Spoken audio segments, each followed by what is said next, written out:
अचानक एक दिन आसमान से सारे सैटेलाइट गिरने लगे। पता चलता है कि पूरी दुनिया की इलेक्ट्रिसिटी चली गई है। लेकिन प्रॉब्लम ये भी नहीं थी। असली दिक्कत ये थी कि अब कोई भी इंसान सो नहीं पा रहा था। मतलब किसी को भी नींद ही नहीं आ रही थी। है ना मजेदार? चलिए शुरू से देखते हैं इस मजेदार कहानी को। कहानी शुरू होती है जिल नाम की एक माँ से, जो एक हॉस्पिटल में सेक्रेटरी का काम करती है। वो हर रात चुपके से हॉस्पिटल से नशे वाली दवाइयाँ चुरा लेती थी। जब वो काम से घर लौटती तो वो दवाइयाँ क्रिस नाम के एक आदमी को बेच देती थी। वो ऐसा इसलिए करती थी क्योंकि उससे अपने यतीम बच्चों का खर्चा उठाना था। क्रिस उससे वो नशीली दवाइयाँ लेकर आगे उन लोगों को बेच देता था जो गाड़ियों की सर्विसिंग का काम करते थे, और इस तरह वो भी बीच में अपना मुनाफा कमा लेता था। इसके बाद जिल अपने मर चुके पति की माँ के घर पहुंचती है और बाहर खड़ी होकर अपने बच्चों का इंतजार करने लगती है। उसका एक बेटा है जिसका नाम नोआ है और एक बेटी है जिसका नाम मटिल्डा है। बच्चों को आने में देर हो जाती है तो जिल की आंख लग जाती है और वो वहीं सो जाती है। अचानक मटिल्डा उसे जगाती है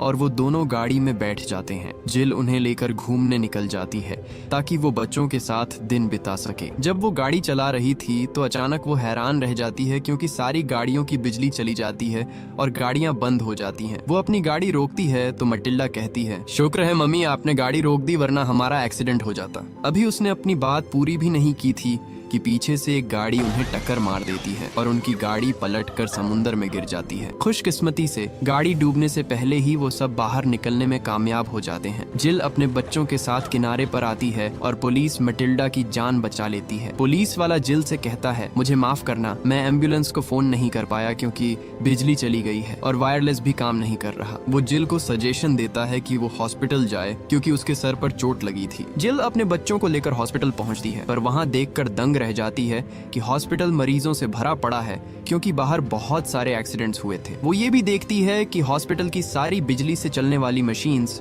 खराब हो चुकी हैं और कोई भी डॉक्टर उसकी चोट देखने के लिए खाली नहीं है। तब जिल ने खुद ही कुछ करने का फैसला किया। उसने ग्लू लिया और अपने सर के जख्म को चिपका दिया ताकि खून बहना बंद हो जाए। जख्म से खून बहना बंद हो जाता है। उसके बाद वो हॉस्पिटल में घूमने लगती है और उसे किसी औरत के जोर जोर से चिल्लाने की आवाज आती है। जब वो उस आवाज का पीछा करती है तो देखती है कि वो औरत बहुत खुश है क्योंकि उसका बेटा जो 2 हफ्ते से कोमा में था अब होश में आ गया है। पर अजीब बात ये थी कि हॉस्पिटल में जितने भी लोग कोमा में थे वो सब के सब एक साथ होश में आ गए थे। खैर, जिल अपने बच्चों को लेती है और उनकी दादी के घर चली जाती है ताकि रात वहां गुजार सकें। पूरे शहर की बिजली गुल थी, इसलिए सबने मोमबत्ती की रोशनी में खाना खाया। उसके बाद सब सोने चले गए, लेकिन जिल को नींद नहीं आ रही थी। वो घर में घूमने निकल जाती है और देखती है कि कोई भी नहीं सोया है। दादी उसे कहती है कि उसे भी नींद नहीं आ रही। जिल अपने बच्चों को चेक करती है तो देखती है कि सिर्फ मटिल्डा सो रही है। जब वो नोआ के पास जाती है तो वो जाग रहा होता है। जिल उससे पूछती है कि वो क्यों बैठा है तो नोआ कहता है कि आसमान से बहुत सारे टूटते तारे गिर रहे हैं। जिल उसे समझाती है कि ये तारे नहीं हैं बल्कि बिजली जाने की वजह से सैटेलाइट्स खराब होकर गिर रही हैं। इसके बाद जिल अपनी साइकिल लेती है और शहर में निकल जाती है ये देखने के लिए कि आखिर लोग सो क्यों नहीं रहे हैं। कुछ देर बाद उसे कुछ लोग मिलते हैं जो जश्न मना रहे होते हैं। वो पास जाकर देखती है तो समझ आता है कि उन लोगों ने ड्रग्स लिए हुए हैं और वो बस नाचे जा रहे हैं। उन्हें किसी चीज की परवाह नहीं है। वहीं पार्टी में उसे इत्तेफाक से क्रिस मिल जाता है। क्रिस उससे और ड्रग्स मांगता है और कहता है कि वो इस बार दुगने पैसे देगा। शहर में कोई भी नहीं सो पा रहा था, इसलिए सब ड्रग्स का सहारा ले रहे थे ताकि शायद उन्हें नींद आ जाए। जिल उससे कहती है कि वो कल इसी जगह पर मिलेंगे। अगली सुबह जिल अपने काम पर पहुंचती है और चुपके से नशीली दवाइयां चुराने की कोशिश करती है। अचानक वहां आर्मी आ जाती है। वो लोग डॉक्टर मर्फी के साथ हॉस्पिटल आए थे। अजीब बात ये थी कि डॉक्टर मर्फी इतनी परेशान और हड़बड़ाई हुई थी कि उसने जिल से ये तक नहीं पूछा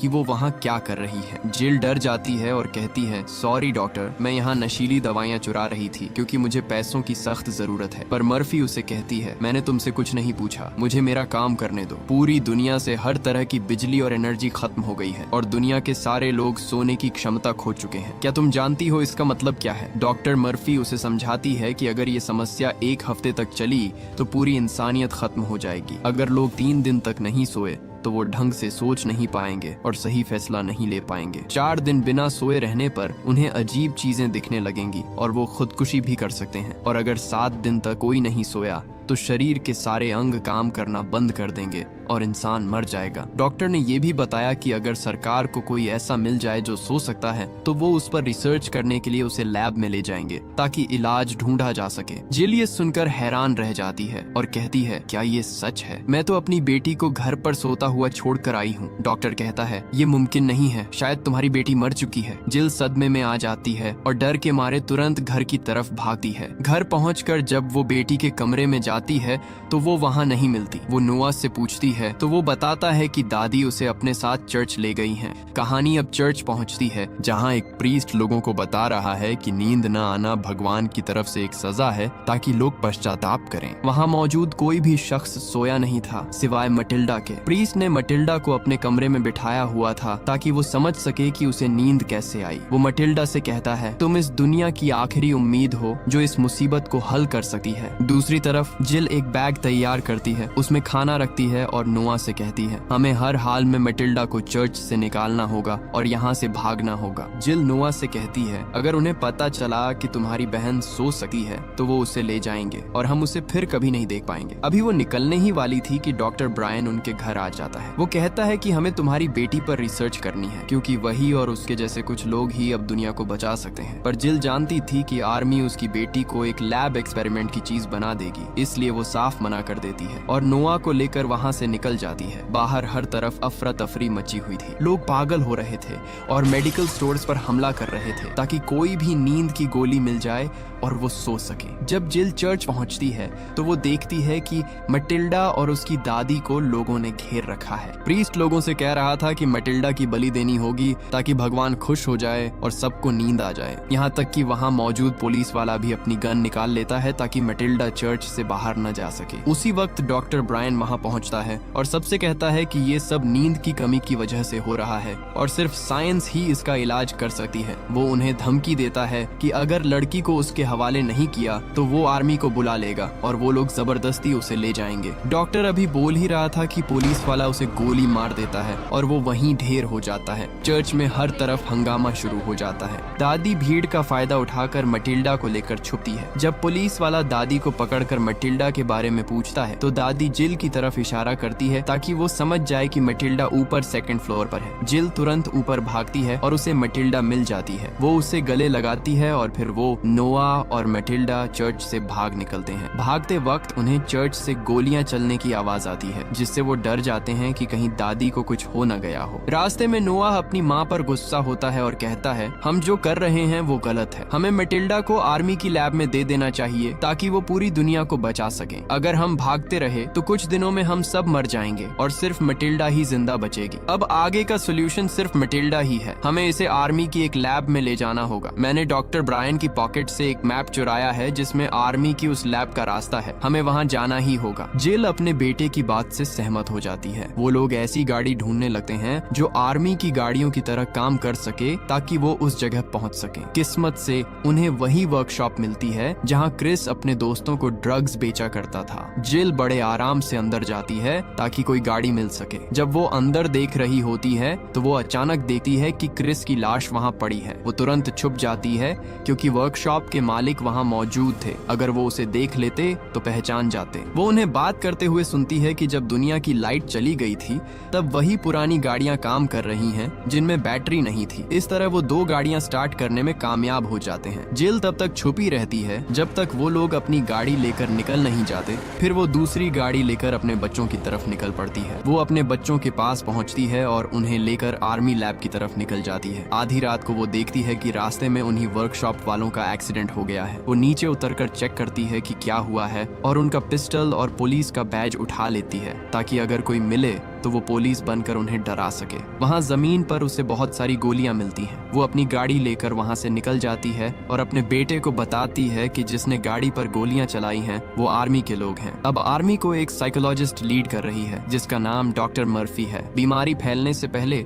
वो लोगों को सोने नहीं देती थी और उन्हें टॉर्चर करती थी ताकि वो जबरदस्ती सब उगल दें। मेरी सलाह यही है कि उस पर कभी भरोसा मत करना। वो लैब की तरफ अपना सफर जारी रखते हैं। दिन निकल आता है और वो पास के एक शहर में रुकते हैं। वहाँ वो एक बड़ी लाइब्रेरी में जाकर कुछ ढूंढने लगते हैं। एक मैप मिल जाता है ताकि वो देख सकें कि वो सही रास्ता जा रहे हैं या नहीं। जिल अपनी बेटी को अपने पास बुलाती है और कहती है, देखो बेटी, तुम्हें खुद पर भरोसा करना सीखना होगा, क्योंकि हो सकता है कल को हम मर जाएं और तुम्हें अकेला छोड़ दें। बेटी कहती है, ऐसा मत कहो मम्मी, आप मुझे छोड़कर नहीं जाओगी ना। जिल कहती है, बिल्कुल मेरी बेटी। फिर वो उसे बंदूक चलाना सिखाती है ताकि जरूरत पड़ने पर वो किसी जानवर का शिकार कर सके या अपनी हिफाजत कर सके। लेकिन मटिल्डा डर जाती है और बंदूक छोड़कर गाड़ी की तरफ भाग जाती है। इस बीच नोआ को मैप मिल जाता है और वो आर्मी लैब की लोकेशन ढूंढ लेता है, जो वहाँ से तकरीबन 40 किलोमीटर दूर थी। थोड़ी देर बाद उन्हें शोर सुनाई देता है। जिल खिड़की से बाहर देखती है तो हैरान रह जाती है। पूरी सड़क पर कैदी ही कैदी भरे हुए थे। पता चलता है कि उस शहर की जेल तोड़ दी गई है और सारे मुजरिम बाहर निकल आए हैं। वो सब लाल रंग के कपड़ों में थे और उनमें से ज्यादातर मौत की सजा वाले कैदी थे। जिल तुरंत अपने बेटे का हाथ पकड़ती है और गाड़ी की तरफ भागती है,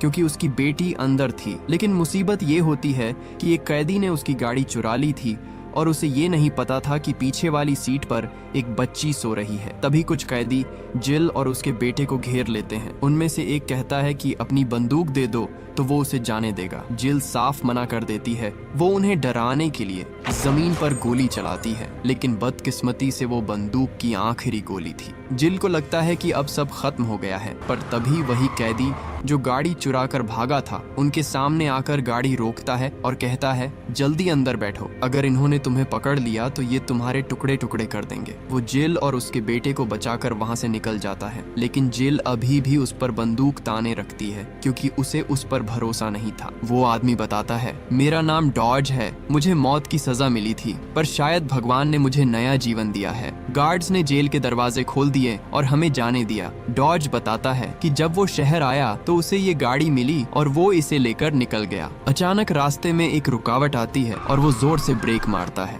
जिस वजह से बेचारी जिल के हाथ से बंदूक गिर जाती है। डॉज बंदूक उठा लेता है और उल्टा उन्हीं को धमकाने लगता है। जिल हंसते हुए कहती है, मैं तो तुम्हें उल्लू बना रही थी, इसमें तो गोली ही नहीं है। डॉज गाड़ी की चाबी निकाल लेता है और कहता है, चलो ठीक है, अब सब नीचे उतरो और गाड़ी के लिए पेट्रोल ढूंढने में मेरी मदद करो। वो सब पेट्रोल की तलाश शुरू करते हैं। मटिल्डा और उसकी माँ को एक पुराना ट्रैक्टर मिलता है और वो पाइप से उसका पेट्रोल निकालने लगती है। दूसरी तरफ डॉज और नोआ कहीं और तलाश कर रहे होते हैं। डॉज कहता है, मैं तो हैरान रह गया था जब देखा कि तुम्हारी बहन गाड़ी में सो रही है।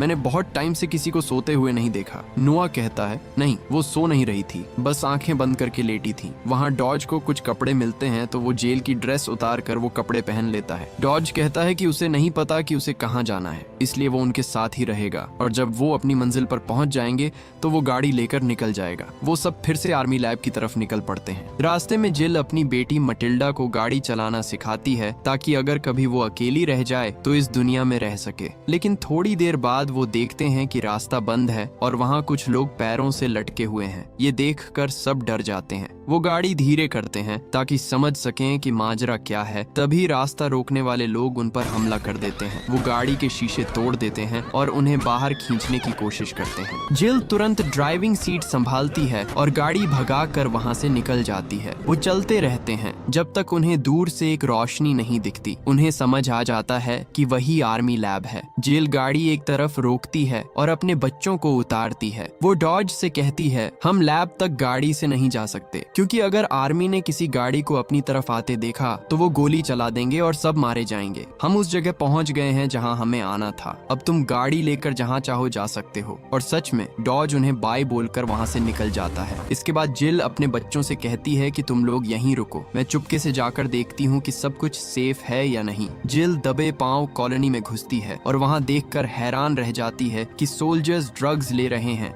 ताकि उन्हें भ्रम कम हो। ऐसा इसलिए था क्योंकि वो लोग 3 दिन से सोए नहीं थे और उन्हें ऐसी चीजें दिख रही थीं जो असल में थीं ही नहीं। जिल थोड़ी देर वहां रुकती है और सुनती है कि सोल्जर्स एक दूसरे को दरवाजे का पासवर्ड बता रहे हैं ताकि याद रखें, क्योंकि नींद न आने की वजह से वो सब भूल रहे थे। जैसे ही सही मौका मिलता है वो पासवर्ड डालती है और लैब के अंदर घुस जाती है। वहाँ उसे एक लैब कोट मिलता है जिसे वो पहन लेती है ताकि किसी को शक न हो। वैसे भी वो लोग 3 दिन से सोए नहीं थे तो उनका फोकस पहले से ही खराब था। जिल एक डॉक्टर से बात करती है और उसे इत्तेफाक से पता चलता है कि एक बूढ़ी औरत है जो सो सकती है। वो उस औरत के पास पहुंचती है, पर बेचारी बूढ़ी औरत बोल भी नहीं पा रही थी क्योंकि उसके शरीर से बहुत ज्यादा खून निकाल लिया गया था। तब जिल उससे कहती है कि मैं तुम्हें यहाँ से निकाल सकती हूँ, बदले में तुम्हें मेरी बेटी का ध्यान रखना होगा और उसकी हिफाजत करनी होगी। वो कहती है कि तुम्हारे सामने ये जितने लोग हैं वो 2 दिन में मर जाएंगे और मैं भी मर जाऊंगी। बूढ़ी औरत ने कहा,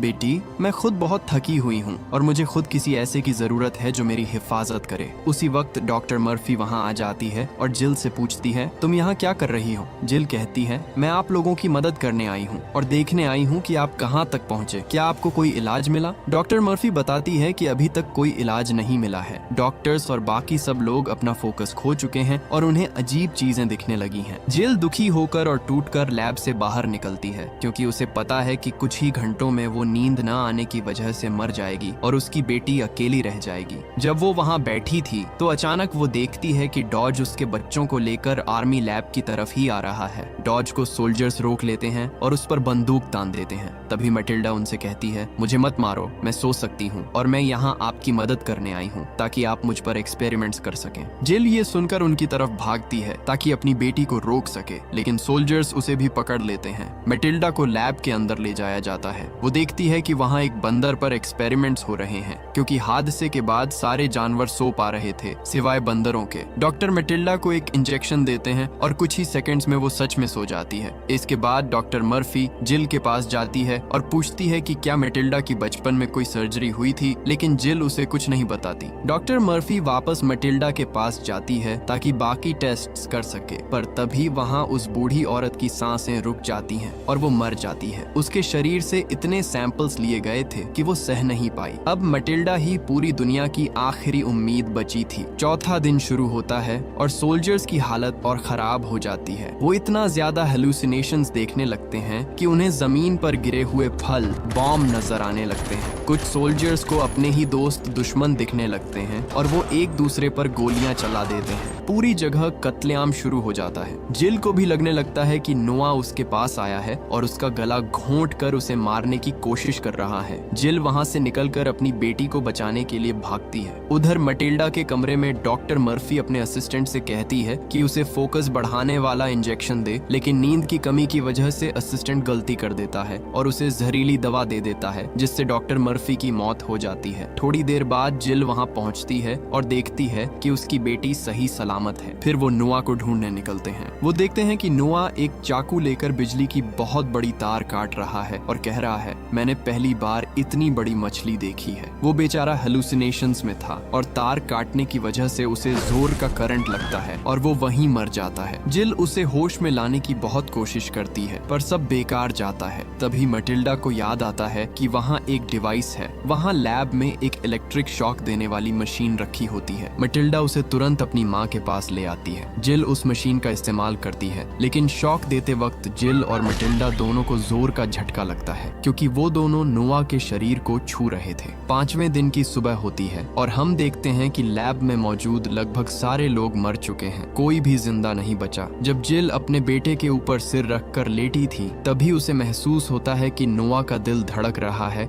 और उसकी सांसें वापस आ गई हैं। नोआ होश में आ जाता है और ये उनके लिए सबसे बड़ी खुशी की बात होती है, लेकिन जिल की हालत बहुत खराब हो चुकी थी। वो नींद की कमी की वजह से अपनी आखिरी स्टेज पर थी और बहुत ज्यादा हेलुसिनेशंस देख रही थी। मटिल्डा उसे एक स्ट्रेचर पर लेटाने की कोशिश करती है। तभी मटिल्डा को जमीन पर वो पुलिस वाला बैज दिखता है और उसे एक बात याद आती है। वो खुद तब सो पाई थी जब वो झील में डूबकर मरते मरते बची थी और एक पुलिस वाले ने उसे CPR देकर बचाया था। यही चीज नोआ के साथ हुई जब उसे बिजली का झटका लगा।